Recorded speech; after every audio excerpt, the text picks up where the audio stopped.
Hello, I'm Anthony Hughes, and I'd love to show you the amazing improvements brought to Trills in Dorico 2.2, the advanced music notation software from Steinberg. Trills in Dorico now have much greater musical intelligence, with plenty of options for controlling their appearance and playback. Firstly, creating a trill without specifying a particular interval will now take into account the context of the surrounding music, including the prevailing key signature and other accidentals in the bar. You can create a trill of a specific interval directly in the popover. Simply select the note and open the ornaments popover with the key command Shift-O.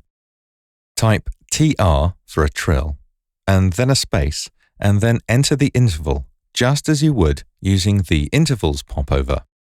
So we could type lowercase m2 for a minor second or semitone, or uppercase M2 for a major second or whole tone. Notice how Dorico adds the correct accidental to the trill automatically. Furthermore, if we add a trill with an interval greater than a second, an auxiliary note will be drawn. The interval can also be edited in the Properties panel, and you can specify a trill with a downwards interval rather than up if you wish. Trill intervals can change at any note head position in a tie chain. Simply start note input and move the caret to the desired note head position. Then type Shift-O to open the ornaments popover and enter just the new interval. You can even specify microtonal trill intervals when working in tonality systems other than the default 12 EDO.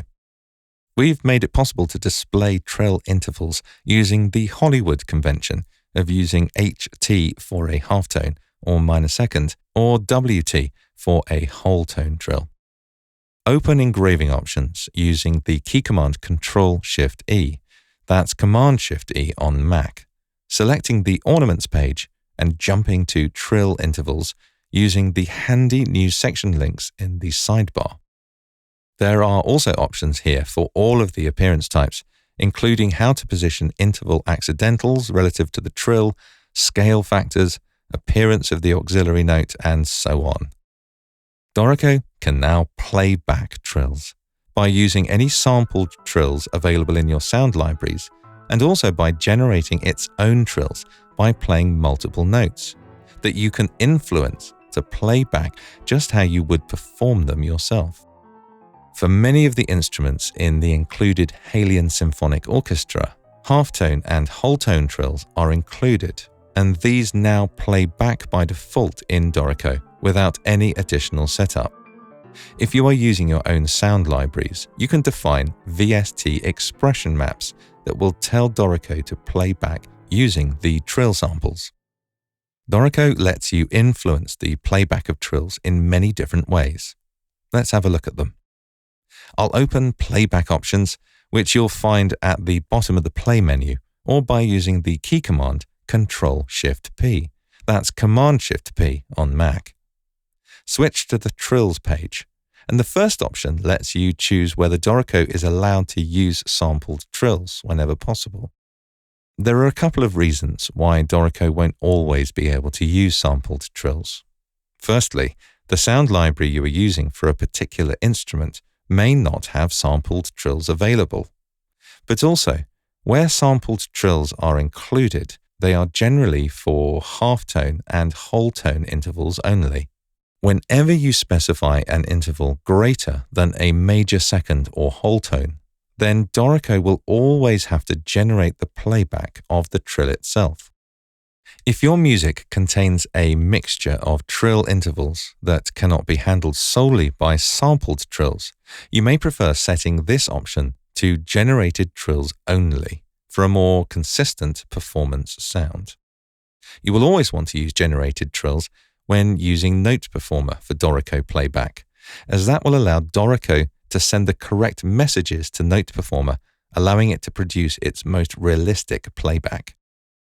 If you are using sampled trills, it is still possible to force Dorico to generate its own trill on a case-by-case basis using this property. Dorico's generated Trill Playback has some great features of its own.